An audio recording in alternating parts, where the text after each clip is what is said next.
Arrancamos. Para quienes no me conocen, mi nombre es Mauricio Ochoa, yo soy docente en el área de ingeniería, especialmente ingeniería de telecomunicaciones, docente de la Universidad Nacional Abierta de Distancia, acompaño a la rama estudiantil y triple y me encargo del programa de especialización de redes de nueva generación, el programa de telecomunicaciones que tenemos en la Escuela de Ingeniería, programa de especialización en telecomunicaciones, perdón.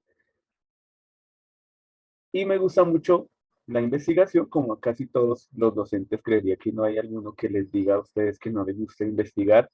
Y la idea es que ustedes también como estudiantes le encuentren el gusto. Al principio tal vez es difícil encontrar por qué es satisfactorio investigar, pero solamente investigando es que uno realmente empieza a darse cuenta por qué hacer esto es gratificante, por qué es satisfactorio, como lo dije ahorita, eh, solo trae ventajas a la vida de quien investiga. Así que vamos a comenzar a hablar entonces de eh, las normas IEEE o los estándares que existen. Como ustedes ya saben, pues existen varios estándares. Nosotros, por lo general, utilizamos las normas APA o las normas IEEE. ¿Para qué? Para escribir un documento. ¿Un documento de qué tipo? Por lo general, un documento de tipo académico. Los documentos de tipo académico tienen varias distinciones o varias diferenciaciones a otro tipo de literatura. Por ejemplo, en un documento académico, hay ciertas maneras de usar el lenguaje que usted no las usa. Por ejemplo, nosotros en un documento académico no utilizamos metáforas. Nosotros tenemos que ser muy directos. No hablamos en primeras personas. Es decir, yo no puedo escribir en un documento académico. Yo investigué o yo pienso que yo me di cuenta que no. Por medio de esa investigación se ha llegado a la conclusión que mm, esa es una, por ejemplo, una característica que es muy representativa de un documento que es académico. Así que no solamente vamos a hablar de las normas IEEE, sino en general de qué se hace cuando se escribe un artículo, que es muy importante que un artículo tenga, ¿sí? No solamente la norma, no solamente la base en donde está escrito, sino la sustancia. ¿Qué debe llevar un artículo? Por ejemplo, cuando escribimos el resumen de un artículo, este resumen, pues efectivamente debe contar qué se hizo. Y aunque parece obvio esto que estoy diciendo, a veces encontramos muchos escritos donde no se resume en sí lo que se hace, sino el resumen es una introducción. No, el resumen no es una introducción, el resumen tal cual debe decir algo así como, este artículo muestra el estudio del uso de drones para la agricultura en Colombia, donde se concluyó que el 70% de las personas desconocen. De una vez en el resumen le estoy contando qué va a encontrar en ese artículo. ¿Para qué? Para que usted decida si realmente le interesa leer el artículo o no. De hecho, para que realmente a usted lo enganche, es la idea, ¿no? Pues si yo escribo algo, la idea es que lo lea. Cuando yo hago algo que llamamos divulgación científica, pues tenemos varios medios para hacerlo. Y uno de ellos, que es el que vamos a hablar hoy, es el de la escritura. Y de nuevo les pregunto, ¿por qué creen que hay tanto formalismo para uno escribir un artículo? O sea, ¿por qué existen normas internacionales para escribir un artículo de tipo científico? ¿Será que existen también normas en la literatura convencional? O sea, para escribir yo una novela tengo que descargarme el formato APA, el formato IEEE. ¿M? Esas son cosas que quiero que se pregunten. Pero principalmente es cuál será la necesidad de formalizar tanto eh, la escritura. Bien, voy a compartirles en mi pantalla algunos ejemplos entonces ya de lo que es escribir tal vez un artículo. Voy a usar ejemplos propios, no a modo de hacerme propaganda de pronto algunos artículos que he presentado, sino pues utilizar el trabajo propio como ejemplo incluso les voy a hablar de errores que cometí en algunos artículos, que es importante que también los tengamos en cuenta, eh, pero pues también quiero que vean que es un aprendizaje, que no es algo que ya, mejor dicho, es solamente consultar la norma y ya tenemos claro cómo hacer. Bien. Formato IEEE para escribir un artículo. Comencemos por decir que IEEE es una organización a nivel internacional donde inicialmente se reúnen ingenieros electricistas electrónicos. Todo lo que tiene que ver con el manejo de la electricidad y la ingeniería alrededor de esto, pues se reúnen y se ha expandido a nivel mundial desde hace ya varios años. Y en IEEE hacemos investigación, hay organizaciones, bueno, digo, se hace investigación, eh, y también se tienen estándares, ¿m? No solamente estándares para escribir, también hay estándares tecnológicos, protocolos, ¿cierto? Como el del Wi-Fi, que muchos de ustedes conocen. Entonces, dentro de toda esta gama de normalización, cuando hablamos de normalizar es, vamos a ponernos de acuerdo todos para hacer algo, siempre de la misma manera. Entonces, pues está también la manera en que se escribe un artículo. No es una ley, no es algo que se pueda penalizar, es más bien un convenio de vamos a hacer las cosas de esta manera, ¿sí? No quiere decir que usted, si usted la hace de otra manera, está pecando o está incurriendo en un delito, no. Simplemente tal vez no se ha tenido en cuenta en ciertos sectores, en este caso académico. Bien, les voy a poner un ejemplo de un artículo eh, que presenté a la universidad del año pasado, a nuestra universidad, a la UNAD, que está en formato IEEE. Bien, algo que caracteriza mucho al formato IEEE es que está escrito a dos columnas. ¿Listo? Es una de sus características. Y también algo muy, digamos que particular y que se diferencia bastante con las normas APA es la manera de referencia. Cuando usted va a escribir un artículo, o cuando usted va a hacer un trabajo académico, diría yo que lo más esencial e importante y tal vez lo más difícil de hacer es referenciar. Es lo más delicado, porque es algo que usted tiene que hacer, que debe hacer, ¿cierto? Y que tiene también que saber hacerlo de manera correcta. ¿Mm? Respecto a la referenciación, podríamos hablar horas y horas, ¿m? De cómo se debe referenciar, de cuándo usar comillas dobles o cuándo no tiene sentido ponerlas, qué es un parafraseo y cómo se hace correctamente, mm, cuándo usar corchetes cuadrados o corchetes redondos, cómo va escrito en la parte final de la bibliografía, cómo va referenciado, qué se pone primero, si el nombre del documento o el nombre del autor. Bien, hay muchas cosas interesantes alrededor de esto, pero también hay buenas noticias al respecto y es que también usted encuentra información por doquier al respecto. ¿M?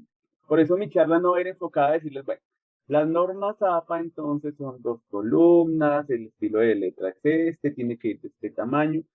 ¿Por qué no? Porque eso uno lo consulta en 10 segundos en la web. Entonces, hagamos el ejercicio. De hecho, yo aquí ya lo tengo listo y ustedes encuentran distintas fuentes donde les van a decir tipo de papel en formato IEEE. Bueno, aquí nos están hablando ya de papel. Obviamente hay que saber dónde buscar, ¿no? Y qué tipo digamos que, de información es real y no. Pero miren que aquí, por ejemplo, nos hablan de las márgenes, ¿no? Margen superior, margen inferior, izquierda, derecha, división de la hoja. Nos dicen, los documentos con norma IEEE deben estar divididos en dos columnas, a excepción del título y los autores. Tu documento debe tener las siguientes configuraciones: cantidad de columna 2, espacio entre columnas. Imagínense yo dando una charla y contando, hablando de esto y dictándoles esta información que sencillamente ustedes ponen en el buscador como normas IEEE para escribir un documento y las van a encontrar. Y no solo eso, más fácil aún, ustedes ya pueden descargar la plantilla. Entonces, ustedes buscan en Google plantilla, formato documento IEEE, puede ser en un gestor de texto como Word, o puede ser también en LaTeX, para los que les gusta también hacer los artículos con herramientas de pronto un poquito, ¿cómo les llamamos? Bueno, digámosle sofisticadas, también lo pueden hacer. Fíjense, aquí está eh, un lugar donde podemos encontrar una plantilla, ¿m? Donde podemos descargar esta plantilla y simplemente pues ya vamos a tener un documento que nos va a servir o un ejemplo que nos va a servir para guiarnos y escribir nuestro documento. Entonces, sencillamente hay muchos lugares donde ustedes pueden encontrar cómo escribir, cómo hacer un documento en triple. Cuando yo o cuando cualquiera de nosotros les puedo garantizar, vamos a escribir un artículo, muy seguramente nos van a compartir la plantilla. En el caso de nuestro congreso en Expotech, se comparte la plantilla que se va a usar. Es decir, nos mandan un documento en Word por lo general, donde tiene esta estructura. Entonces nos dan el tamaño del título, nos dan aquí el espacio para escribir, para poner los autores del artículo. En ese momento, cuando yo escribí este artículo, todavía no pertenecía aquí a la universidad, entonces lo escribí a nombre de otra universidad. Ahorita les muestro otro que ya hice, sí, este año perteneciendo a la universidad, y nos muestran el tamaño del texto. Entonces uno lo que hace es basarse o pararse en esa plantilla y empezar a escribir. Esa es una de las razones por las que dedicarme a hablar media hora acerca de un listado de cómo debe ir el texto no es tan funcional, porque usted simplemente descarga una plantilla. Espérenme, busco acá en las descargas que hice, descargo una plantilla y ya la empiezo a usar, empiezo a cambiar ahí las letras, el texto, eh, lo que usted necesite. ¿Mm? Por lo general, muchas veces estos formatos tienen actualización, entonces hay que ver de qué año estoy descargando lo que estoy descargando. Por ejemplo, en la página que les mostré ahorita, el formato aquí dice que es del 2004. Miren, aquí está. Cuando usted le da a descargar ahí, le envía esto. Entonces, hay que revisar qué cambios han habido respecto a el formato para EasyPlay. Y esto es lo que le dejan descargar aún. Entonces, pues simplemente aquí cambia el título del artículo. Pues aquí pone los autores de quienes escribieron el artículo. Y aquí me cuenta más o menos qué debe llevar. ¿Sí? Que debe llevar el artículo, cómo deben ir referenciadas las imágenes, cómo nombramos las figuras, cómo debe ir la bibliografía, ¿m? Que es algo, eso pues ya sí se los voy a contar más específicamente, cómo van al final las referencias, cómo se nombran, ¿sí? Entonces es sencillo, ¿sí? Por lo menos nos ahorra aprendernos una serie mm, de ingredientes, por llamarlo así, para construir un documento, sino simplemente tenemos la plantilla y pues tenemos que estar muy atentos a cada una de las características con las que se escribe el documento. Bien, entonces ya volvamos a un caso real de un documento. Bueno, un caso real me refiero pues a algo más tangible y voy a comenzar con uno de los primeros documentos que escribí, pues, que fue hace ya varios años, tal vez en el 2014, bueno, no fue hace tampoco tanto, 8 años, ¿cierto? Y es este documento que vemos aquí en pantalla. Bien, se llama Software Multiplataforma para Cálculos Colorimétricos y Eficacia Lumínica de Fuentes de Luz. Entonces, primera pregunta, ¿cuándo sé yo qué formato utilizar? ¿Cuándo sé si es que tengo que usar normas APA o debo utilizar normas IEEE? Bueno, la respuesta es muy sencilla. Lo define quien les quiero enviar mi trabajo a un congreso, como es el caso de este, que es para una conferencia de iluminación que fue en Brasil en el 2014. Ellos nos enviaban, nos decían normas IEEE, aquí les mandamos la plantilla para que en base a eso usted escriba su trabajo. Usted lo escribe y en caso de que tenga errores, pues cada congreso tiene un grupo encargado de revisar cada uno de los materiales, un grupo académico también llamémoslo, que son enviados y pues dice esto está mal, esto está bien, a esto hay que cambiarle esta cosa o la otra. Y se lo regresan a usted con correcciones. Muchas de esas, por lo general, son de estilo. ¿M? Claro, como yo soy el que investigué respecto a una temática, pues rara vez le van a decir a usted, de esto que usted me envió, yo no estoy de acuerdo con estos datos, yo creo que eso está mal, ¿no? Porque usted es el investigador, usted es el que lo está haciendo. Entonces, por lo general, esas correcciones son cosas como, está mal referenciado en la columna, en la parte de método, dice tal cosa, está, no sé, no concuerda el autor con lo que usted puso ahí. Entonces, eso para empezar. El formato se lo exigen a usted. Si es ya a nivel dentro de la universidad, pues es el docente quien le dirá, bueno, yo quiero que haga este trabajo sea en formato APA. La rúbrica le va a decir a usted en qué formato es. Si está en APA, lo dice claramente por lo general. Si está en IEEE también no lo va a decir. Y también es muy probable que le compartan a usted siempre la plantilla. Bien. Respecto entonces al título, pues vamos a hablar ya de cosas más, mmm, generales tal vez de lo que debe ser la escritura de un artículo y también vamos a hablar de errores que hay de pronto en la escritura de los artículos, ¿cierto? Eh, el título tiene que ser pues lo más condensado posible, ¿cierto? Que leer el título no sea leer un párrafo, ¿sí? Pero al mismo tiempo tiene que cumplir la misión de que cuando yo leo el título ya sepa de qué va a hablar el artículo, ¿cierto? O sea, ejemplo, yo no podría poner acá un título que diga software multiplataforma y ya, porque eso es algo demasiado general, ¿no? Necesito saber para qué es ese software multiplataforma, porque software multiplataforma casi todos hoy en día. Entonces es un título que no me iría prácticamente nada. Después nos dice que es para cálculos colorimétricos y de eficacia lumínica de las fuentes de luz. Entonces, bien, si yo soy el lector, yo digo, me interesa porque yo sé de qué me están hablando y qué interesante que hayan hecho un software, vamos a ver. Si a mí no me interesa esa temática, pues yo ya de una vez con el título digo, no, pues cálculos colorimétricos, ¿qué es eso? ¿Qué es eso de la eficacia lumínica? No, no me interesa leerlo. Pero ya el título me da una oportunidad de decidir. Entonces, una de las pautas que uno debe tener al escribir un artículo es cómo lo va a leer o cómo lo va a interpretar un lector, ¿sí? Y siempre la idea va a ser que sea uno lo más claro y dos lo más interesante para quien lo va a leer, teniendo en cuenta pues que por lo general estos artículos quienes van a tener acceso a ellos son personas que están interesadas en estos temas. Continúe. Después del título, entonces, lo que nos dice la norma es que van los nombres de los autores, ¿sí? Y aquí viene algo importante también y es el orden en que uno pone el autor. Por lo general, no siempre es así, pero por lo general, los artículos, cuando se hacen en más de dos o tres personas, tienen un autor principal. Y entonces, así mismo, el principal autor se pone de primera. ¿Sí? Vamos a mirar aquí otra cosa rápidamente. Vamos a poner otro artículo. Este que fue enviado al mismo Congreso, vamos a darnos cuenta que tiene los mismos autores que que el de software multiplataforma, pero están escritos en un orden distinto. Acá va primero Mauricio, luego Diego, luego Jesús. Y en el anterior va primero Diego y luego Mauricio y luego Jesús. Jesús sí siempre quedó en esta ubicación. ¿Por qué? Significa que el autor principal aquí es Mauricio y que el autor principal aquí en este otro es Diego.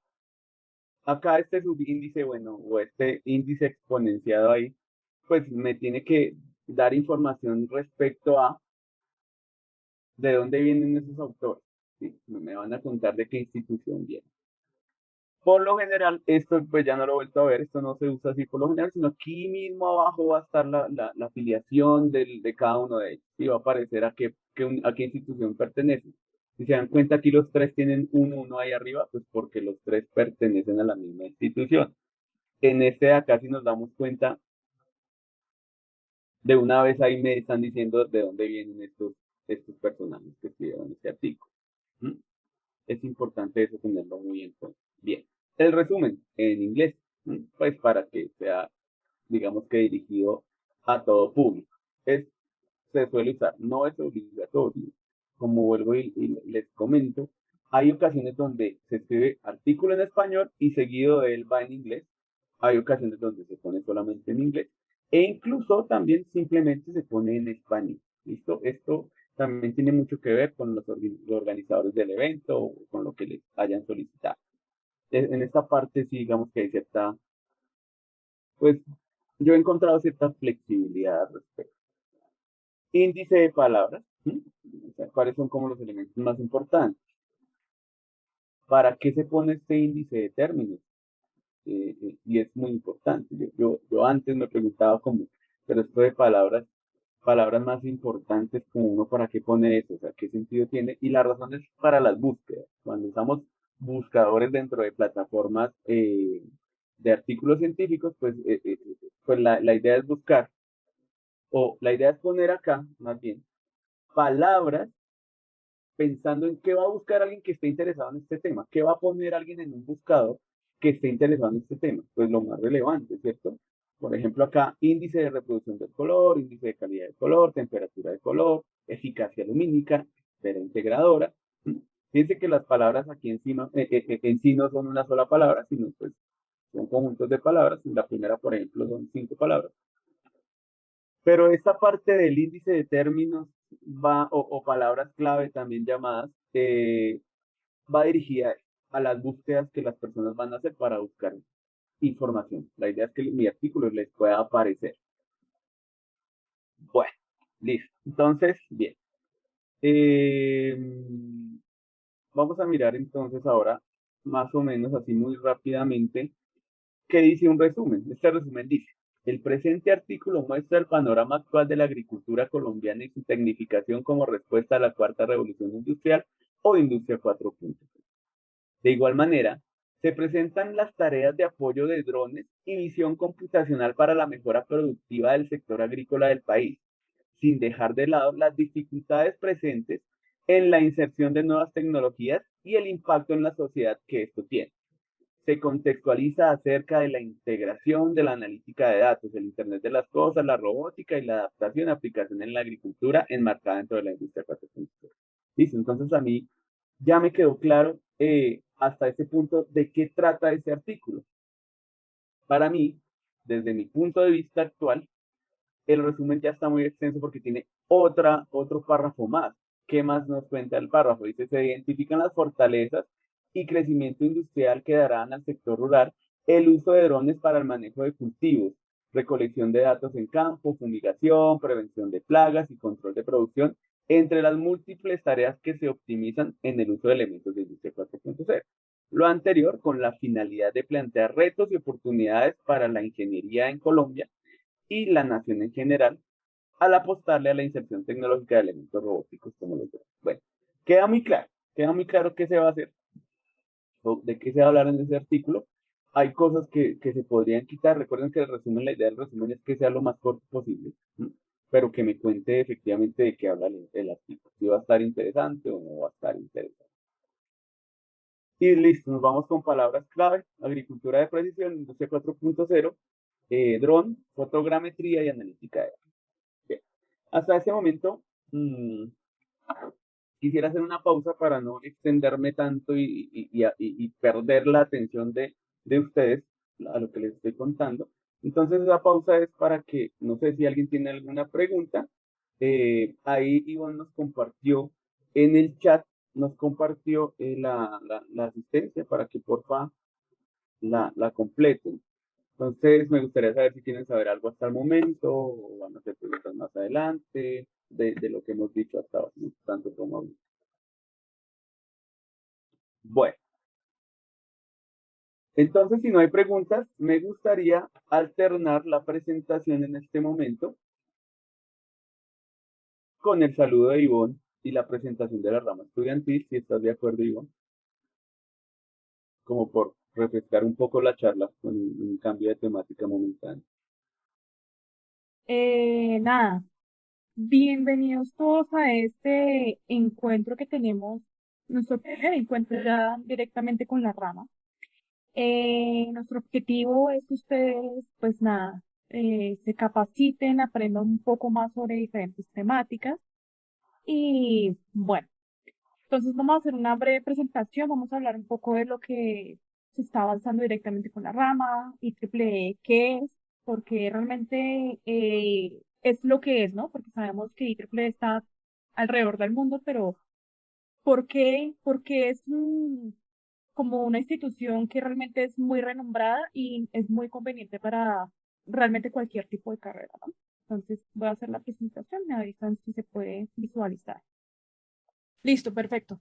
Nada, bienvenidos de nuevo. Este espacio se creó precisamente para que nosotros dentro de la rama, si hay invitados aquí dentro de los mismos asistentes e inclusive otros jornalistas, siempre estén en esos tipos de capacitaciones continuas, ¿no? Entonces les damos de verdad una grata bienvenida.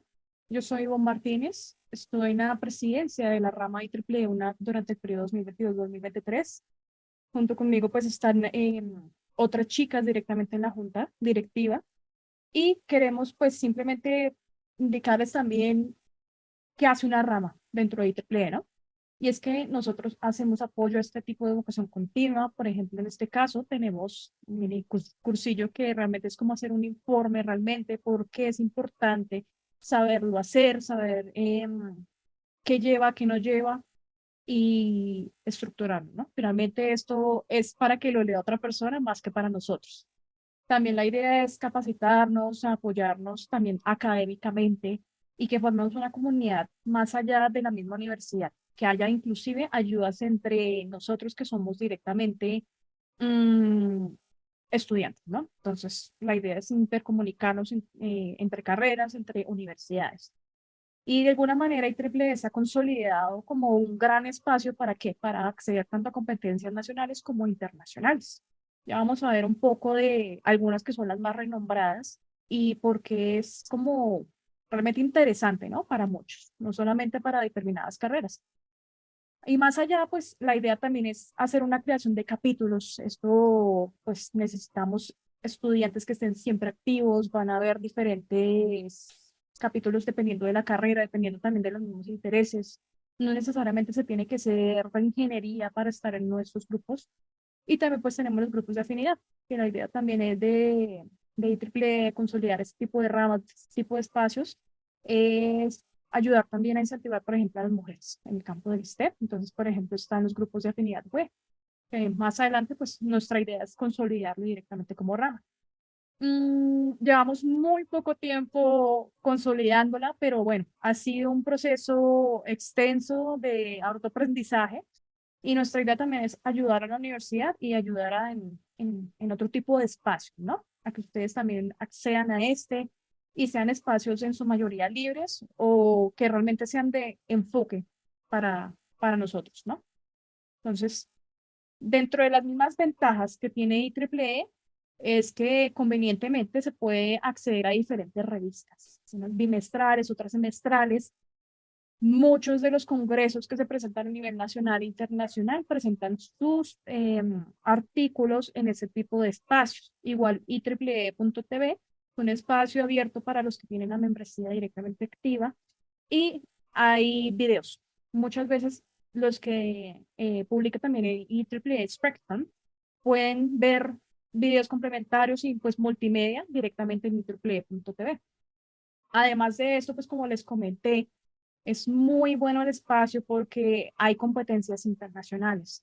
Tenemos entre esos, por ejemplo, competencias en programación, espacios de intercambio humanitario. La idea es también ayudar a los campos preuniversitarios a que también muchas personas puedan acceder a la tecnología y la vean más bien como una amiga, ¿no? Y más allá se interesen por ese campo de la investigación. Entonces, muchas veces también vamos a ver competencias que en el campo de las comunicaciones, como es con SOC, y también el campo de la robótica. De hecho, es muy, muy famoso. Muchas veces son premios, distinciones que, como vemos, se pueden publicar artículos, que eso tiene un peso muy grande en la hoja de vida. Y por eso es esta charla también, para enseñarles cómo acceder a estos espacios, y cómo llenar esos tipos de informes que muchas veces, como se ha indicado hasta lo poco de la charla, muchos veces lo devuelven es por cosas que consideramos no muy banales, pero a la larga son muy importantes. Entonces, estos espacios son perfectos para que ustedes pongan a prueba también sus conocimientos, se unan con otros estudiantes, aprendan de otras carreras y pongan en práctica lo que se va a ver hoy en la charla. Entonces, nada, invitarlos a que nos sigan en las redes sociales. Estos espacios van a seguir creciendo. La idea es estar muchísimo más activos, traerles contenido realmente de interés, que nosotros también dentro de la rama aprendamos de otros, aprendamos entre nosotros. Y nos pueden seguir en nuestras redes sociales, que tenemos pues Instagram, Twitter, tenemos Facebook. Y nuestra idea también es alimentar de cierta manera en YouTube más adelante. Entonces, pues, seguimos con la presentación del ingeniero Mauricio. Como bien lo decía Ivonne, pues la rama de triple es un espacio donde vamos a tener, digamos que ciertas ventajas, no solamente en la parte académica, principalmente será en la parte académica porque, pues, por ejemplo, esta charla nace a partir de una necesidad eh, que tenían varios de los estudiantes. Entonces, más que una necesidad, es una oportunidad de aprendizaje.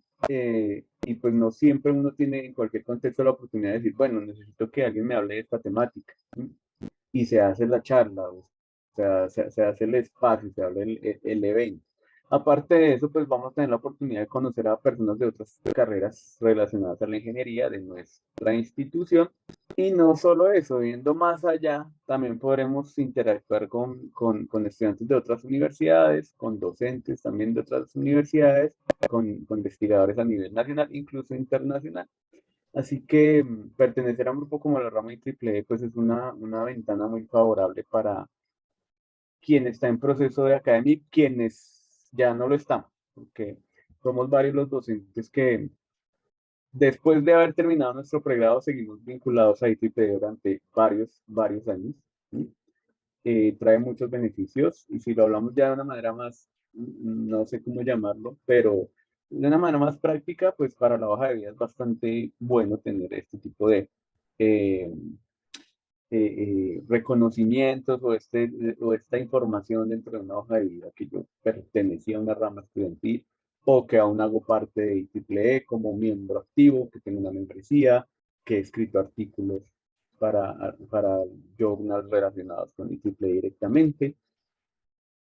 Entonces, eso, como lo dije al principio y lo repito ahora, son solo ventajas.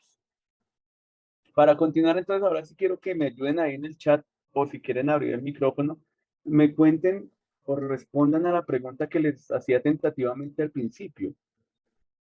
Aquí no hay respuestas incorrectas. Quisiera conocer su percepción acerca de por qué creen que existen normas para escribir artículos científicos. ¿Por qué no simplemente los escribimos libremente ya cada quien escríbalo como quiera? ¿Por qué existirán normas para escribir un artículo científico? Si quieren, escríbanlo ahí en el chat. También podemos hacer una intervención. Vamos ahorita de primeras con Estefanía. Vamos a darles unos minutos a los compañeros que escriban también sus respuestas y luego vamos con Estefanía. Gracias por participar. Aprovechemos que estamos poquitos y como en confianza y hablamos al respecto, porque créanme que es algo que yo también me preguntaba en algún momento como, bueno, ¿y para qué tanto formalismo? ¿Por qué tanta mm, no sé cómo llamarlo, porque tanta normatividad para escribir un artículo, porque hay otros tipos de literaturas más libres, más sueltas, pues, y ahí es donde uno empieza a diferenciar un poco también la academia, no la academia, no, perdón, repito, retiro lo que acabo de decir. Ahí uno empieza a diferenciar eh, los esquemas de lo que es el arte y los esquemas de lo que es la ingeniería. ¿M? Donde ambas son demasiado importantes. No me atrevería a decir que una es más importante que otra, pero sí hay una diferenciación, sin hablar de cuál es más importante, porque para mí ninguna es más importante que la otra. Bien, ya tenemos un par de respuestas interesantes. Carlos nos comenta que es una manera de hablar un mismo lenguaje en un ambiente globalizado y poder entender lo que otras personas desean expresar bien. Bien, sí, es muy interesante. Para que un tercero pueda entender desde lo general hasta lo más específico. Bien, fíjense que Ivonne también nos habla ya de que hay una estructura. Esa estructura de lo general a lo más específico es importante y no se da siempre en la literatura, en las novelas, ¿no? Porque en la novela es una narración que juega todo el tiempo y arranca por aquí, sale por allá, juega con el tiempo. A veces uno está perdido porque no entiende este personaje que está haciendo. La idea de la novela no es tanto que usted la entienda perfectamente, sino que se entretenga, ¿cierto? Es una de los objetivos, no es el único. Viéndolo más allá, pues la escritura, bien sea un artículo científico o bien sea una novela, siempre tendrá como objetivo que el lector no solamente aprenda más, sino que aumente su criterio, sea una persona más crítica y ciertos procesos cognitivos mejor, ¿sí? Diciéndolo de otra manera, que habrá más, sea el género que sea. Nos dice Marcela para que sea más organizado y estandarizado la presentación de un informe.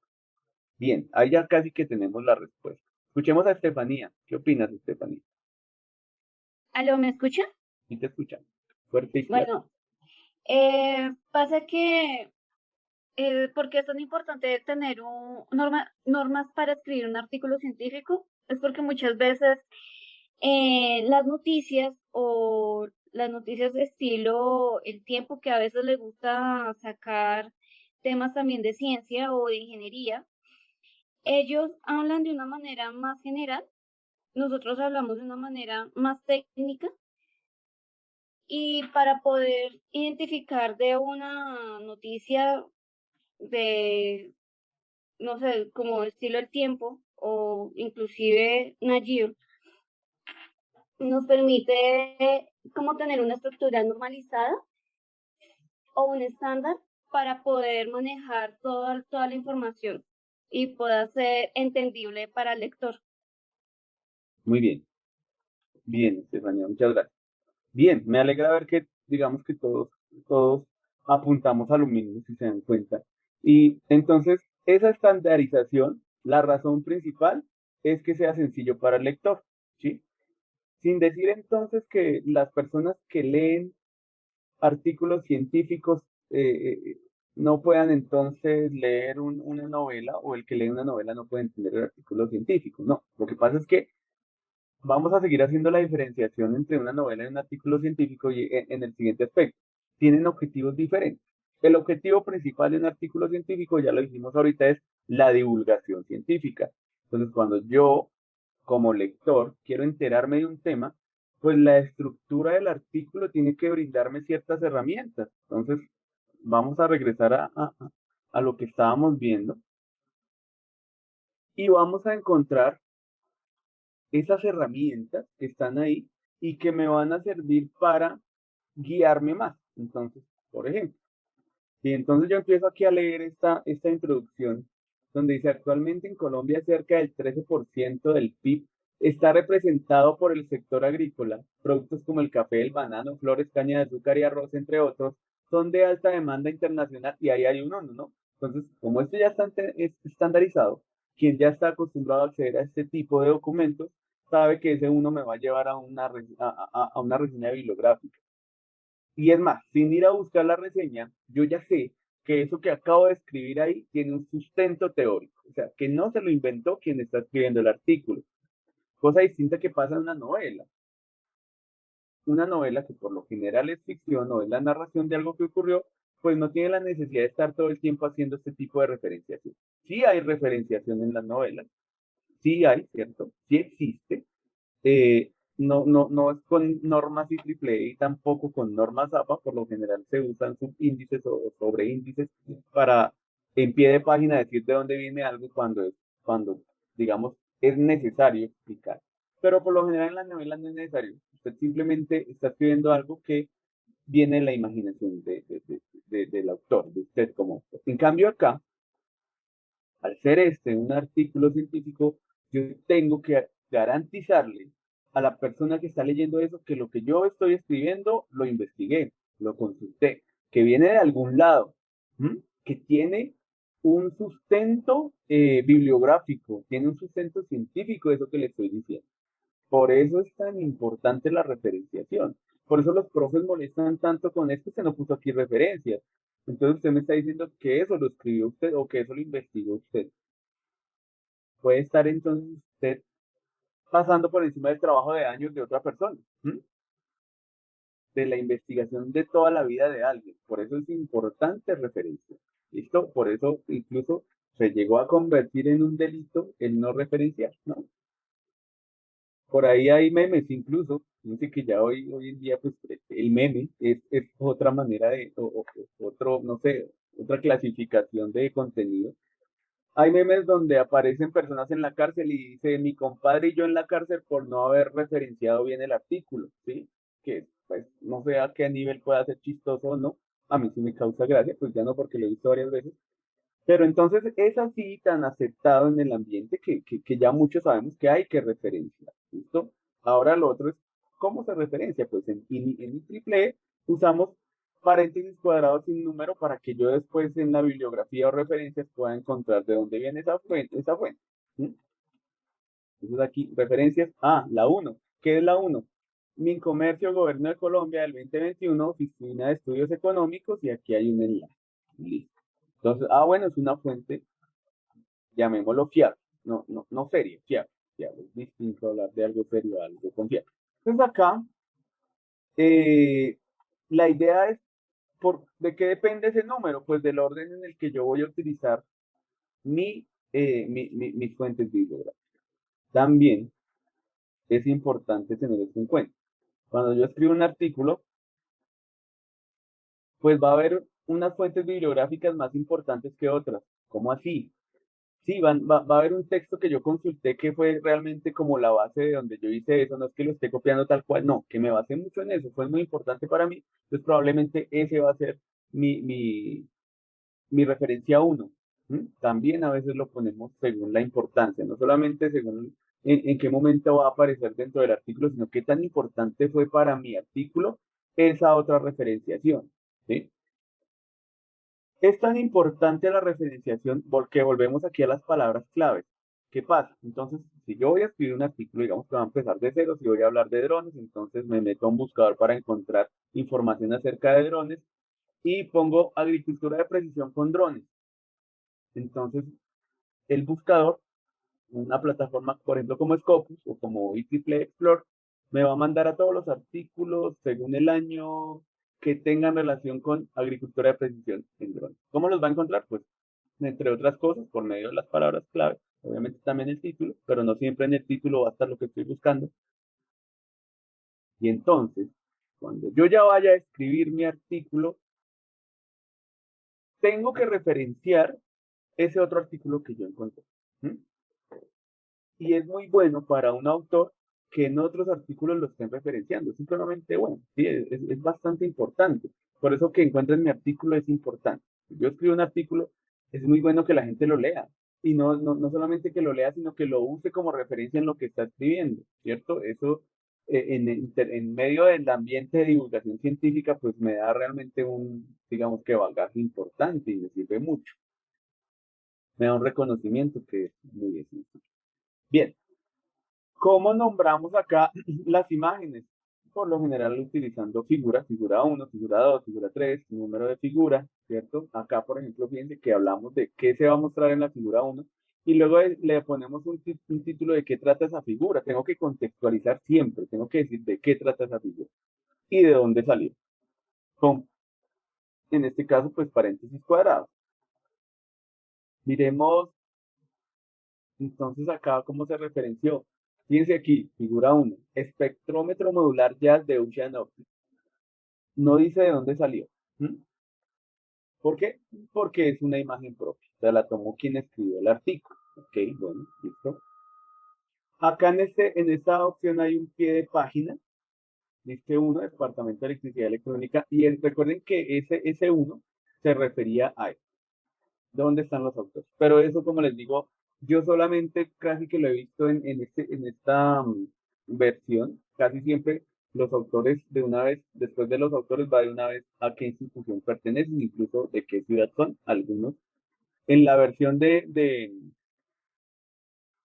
en la versión de Expotec de este año, por ejemplo, acá debajo de los autores nos piden también de qué universidad y de qué ciudad.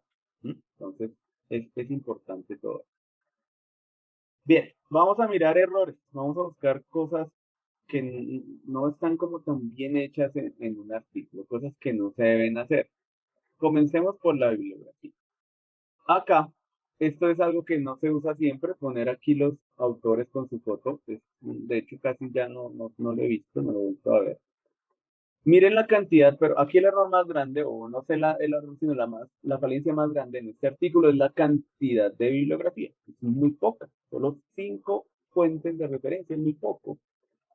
¿Qué sería aceptable? Yo diría que no sé, 15 y 20 como mínimo de referencias. Ustedes van a encontrar artículos que tienen 30, 40 referencias que dan cuenta de una investigación seria.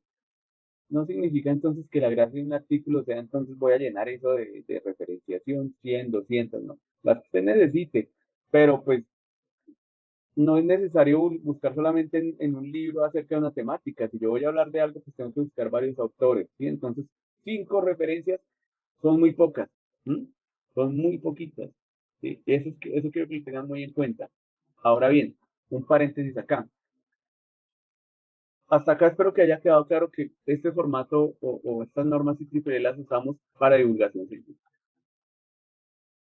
Ivonne dijo, para aprender a hacer informes en IEEE es totalmente válido, porque cuando Ivonne dijo eso, recordé cuáles fueron mis primeros escritos en IEEE y específicamente eran informes de laboratorio.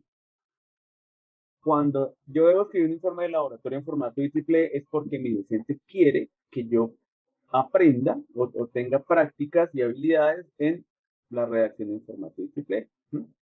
Entonces, bueno, cuando es para un laboratorio, es un documento que no es de divulgación, sino es para que yo practique escribir mis informes o mis artículos, pues ahí no es necesario que la cantidad de bibliografía sea tan extensa. Sí hay que haber consultado algo, porque el informe de laboratorio tiene un preinforme donde yo consulto la teoría que necesito para.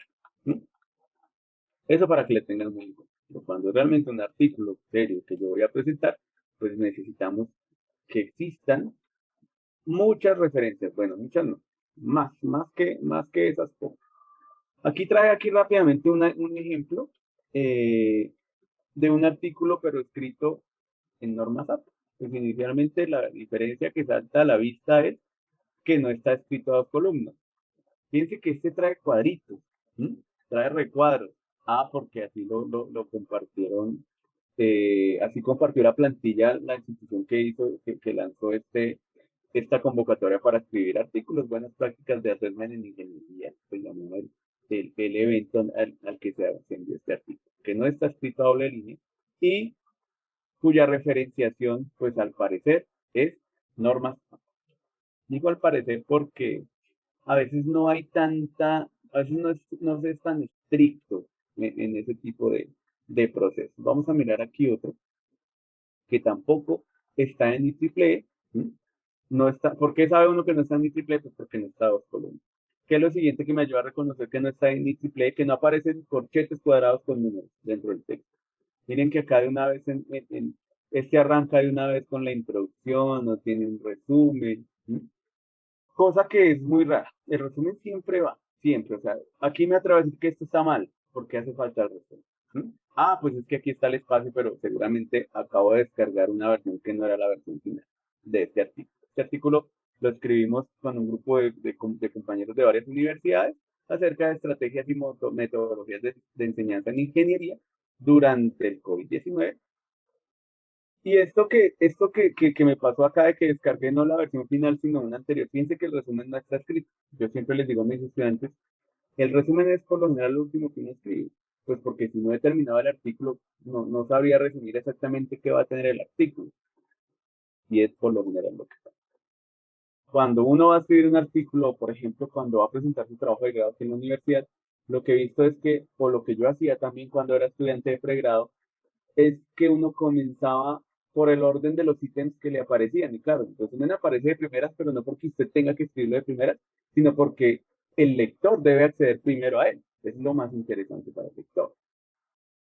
Así que aparece de primeras el resumen, pero usted como escritor es lo último que escribe. O sea, usted no tiene que seguir ese orden. Usted va escribiendo las cosas según lo que usted ha trabajado.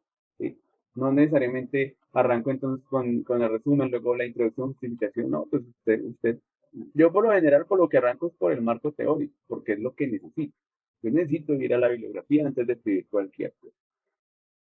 Así que en este punto quiero enmarcar que la bibliografía es la base de cualquier investigación. O sea, usted no puede perder de vista que eso es lo más importante, lo que usted haya consultado, lo que usted siga consultando mientras que está trabajando en su investigación. ¿Listo? Eso es lo más importante. No solamente lo más importante que va a poner en el artículo, sino lo que usted más necesita para saber si lo que está haciendo tiene sentido, si en lo que usted está investigando vale la pena, incluso si ya lo hicieron. ¿Sí? Puede que a usted se le haya ocurrido una idea que no lo deja dormir y le parece lo más brillante de la vida y puede que sí lo sea. Puede que sea una idea revolucionaria.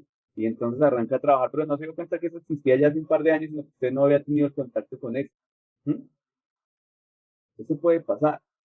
Eso no significa que por eso no vaya a dejar de hacerlo, no. Es más bien, si a usted se le ocurrió una gran idea, pero ve que existe algo, primero no va a ser idéntico. Segundo, usted se lo habrá imaginado de otra manera. Entonces, averigüe lo que ya existe y hágalo un poco diferente, ¿sí? No es necesario que sea idéntico. Entonces, la investigación está basada en buscar bibliografía, en investigar. Por eso yo siempre les digo a ustedes como estudiantes, nosotros investigamos desde que empezamos, desde el primer semestre de nuestro pregrado ya estamos investigando, incluso tal vez más atrás, en el colegio, pero nosotros le llamamos a hacer tareas, ¿no? Que tengo la tarea de buscar cuál es la física de un avión, ¿sí? Cómo un avión puede volar, ¿sí? ¿Cuáles son los fundamentos físicos que hacen posible que un avión pueda volar? Entonces, al yo ir a buscar y consultar cuáles son esos fundamentos físicos, que si no estoy mal es como la ley de Bernoulli, algo así, pues yo ya estoy haciendo investigación. Lo que pasa es que ya cuando entro a la academia, cuando entro a la universidad, pues me cuentan que usted está investigando, pero existe una metodología para investigar. Es decir, unas pautas que lo van a ayudar a investigar de una manera más efectiva, investigar mejor. ¿Sí? Y no solo investigar mejor, sino después divulgar mejor. Y entonces dentro de esa divulgación están nuestras queridas y apreciadas normas. Toda esta carreta que les acabo de echar durante estos últimos minutos para que realmente comprendan lo importante que es primero investigar, consultar, leer y finalmente saber cómo exponer eso que usted buscó. ¿Mm? Cada vez que usted escriba algo, siéntase orgulloso y sienta un afecto por lo que esté haciendo. ¿Sí? Trate de que sea algo muy legible, o sea, que quien lo vaya a encontrar, quien lo vaya a leer, aprenda mucho de lo que usted escribe. Así sea algo que buscó, que consultó, que ya estaba en internet, pero que usted simplemente, pues no simplemente, usted lo encontró y lo parafraseó, lo escribió con sus propias palabras, escribió lo que usted leyó. Bien. Recuerde que nunca se copia y se pega. Esto, como esto no vamos a hablar de referenciación, pues no ahondo mucho, pero sí quiero que quede muy claro, que bien sea norma zapa o norma triple, usted no copia un texto y lo pega. Ah, y como puse ya el autor, entonces no, yo ya salí de eso, yo ya lo referencié. Ejemplo, digamos que yo encontré todo esto en una página de internet, dos párrafos completos, los copié, los pegué, y para sentirme bien y poder dormir tranquilo, pues aquí abajo puse quién lo escribió. Entonces, no, yo ya lo referencié, ya no pasó nada. No, eso estaría totalmente mal. ¿Sí? Uno no hace eso. A veces pone un pequeño texto, dos o tres líneas dentro de comillas. Dentro de comillas me dice, eso está escrito tal cual alguien lo dijo. Está idéntico. Y después me dice usted quién lo escribió. Pero copiar y copiar el mismo texto y luego sentirme tranquilo porque lo referencié, no. Eso no, no es una manera correcta de referenciar. Entonces, ¿qué quiere decir aquí esto abajo? ¿No? Quiere decir que usted, todo esto que lo está escribiendo y desarrollando, es de su autoría. ¿Sí? Parte de una descripción de muchos textos, posiblemente. Fíjense que aquí hay varios. Miren que en dos párrafos tenemos una referencia, dos referencias y tres. O sea, se leyeron de varias partes informaciones distintas. Yo leo, las entiendo, las escribo, según lo que yo he entendido, lo que he investigado, lo que yo necesito. ¿Cómo así lo que yo necesito? Pues yo estoy encaminando eso que leí hacia mi investigación. ¿Sí? Estoy resaltando lo más importante y estoy, eh, eh, digamos que, dándole el sentido que tenga que ver con lo que yo estoy escribiendo acá en mi investigación. Nunca copiar y pegar. Eso lo repito porque aún lo veo. Lo veo como docente en los trabajos que me entregan, donde el estudiante no lo hace de mala fe, y me dicen, no, profe, pero es que yo ya lo referencié, mire, ahí está, usted no ve la referencia. Yo sí la veo, pero es que también veo que todo el texto está igualito. No se puede. Por eso tengan muy en cuenta. No hay ninguna norma que me permita hacer eso. No. Porque la idea es que es usted el que está escribiendo el artículo. Que se basa en la investigación de otros, sí, para argumentar la suya. ¿Sí? Por eso existe todo un campo dentro de cualquier artículo, cualquier texto que se llama marco teórico, donde usted pone sus bases conceptuales, sus bases teóricas que vienen de una bibliografía, y después de eso, ahí sí usted arranca lo que usted encontró. Después de que se acaba eso, diseño metodológico, bueno, listo, eso ya aquí usted va a encontrar menos referencias, ¿no? Porque eso ya es lo suyo, lo que usted investigó, lo parte de su bagaje, lo que conoce. Acá nosotros tenemos datos propios, entonces ya aquí no hay mucha referenciación, sino hay un análisis de lo que nosotros encontramos, cómo lo hicimos, cómo está escrito, ¿sí? Es un aporte, pero está basado yo no puedo salir de la nada a empezar a escribir. A mí se me ocurrió esto, pero ¿por qué se le ocurrió? ¿Quién lo ha hecho antes? ¿Qué se ha hecho? Como este trata de educación, pues hay que hablar de modelos pedagógicos. ¿Cuáles se usan, cuáles no? ¿Están unos encaminados a la ingeniería o no? Y ya para no alargar tanto el asunto, apreciados asistentes, estudiantes, mmm, vamos a hacer así un resumen de lo que son las normas IEEE. Vamos a volver a usar aquí este artículo. Entonces ya saben, digamos que lo más importante es cómo referencio las imágenes, que está escrito a dos columnas, ¿sí? Toda imagen tiene que ir referenciada siempre, ¿sí? Eh, que lleva un resumen, hay una estructura, ¿sí? Dentro de lo que es el contenido hay cosas que siempre van como resumen, introducción, conclusiones. Y hay otros que son más libres, ¿no? Puede que usted haya puesto una metodología, puede que no. Puede que usted haya puesto análisis de resultados, como puede que lo puso simplemente en las conclusiones. Puede que haya puesto desarrollo del trabajo, como puede que no sea necesario. Puede que sea un trabajo solamente de investigación bibliográfica, donde usted como tal no hizo pruebas de ningún tipo, entonces no van a haber tablas o cosas por el estilo. Y como siempre, pues la referencia. Fíjense que este artículo trae 19 fuentes bibliográficas, ¿no? Ya es, pues, digamos que tiene mayor o mejor sustento que un artículo que solo tenga 4. Y doy por terminada entonces para no alargarnos más. Fíjense que encontramos plantillas de IEEE fácilmente en internet o a veces no las comparten cuando las necesitan. Bien, espacio ya final para preguntas. ¿Algo en especial que quieran saber? Sí, señor, cuéntame. Profe, en mi caso yo he usado, hay como un repositorio en la IEEE para ese tipo de artículos, sino que como que dependiendo del área es como un formato, pero como que en general es así como usted lo plantea, ¿cierto? Sí, ese repositorio se llama IEEE Explore y ahí es una base de datos de artículos académicos. Ustedes o los que tenemos la membresía IEEE tenemos acceso a esa base de datos y eso es buenísimo porque pues IEEE, digamos que cuando uno va a escribir un artículo en ingeniería por lo menos en estas áreas, uno lo que más desea es ojalá que sea en una revista que tenga que ver con IEEE. Sí, es como lo top, por decirlo de alguna manera. Entonces, efectivamente, en un repositorio como IEEE Explore van a encontrar información muy destacada, muy relevante y muy actual respecto a lo que están buscando. Hay otros repositorios y por ahí les mencioné otro que fue Scopus, también es muy importante. Van a encontrar información mm, muy interesante y hay toda una charla completa, seguramente pues podemos hacerla más adelante, acerca de cómo buscar información, ¿sí? Porque es que es toda una ciencia, ¿no? Incluso, si les cuento, existen incluso ecuaciones de búsqueda, ¿sí?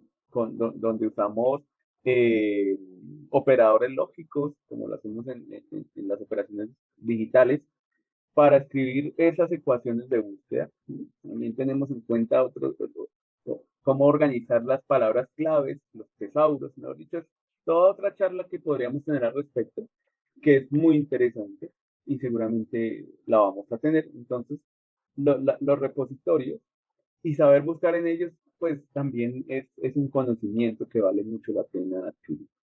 Bueno, muchas gracias por su pregunta.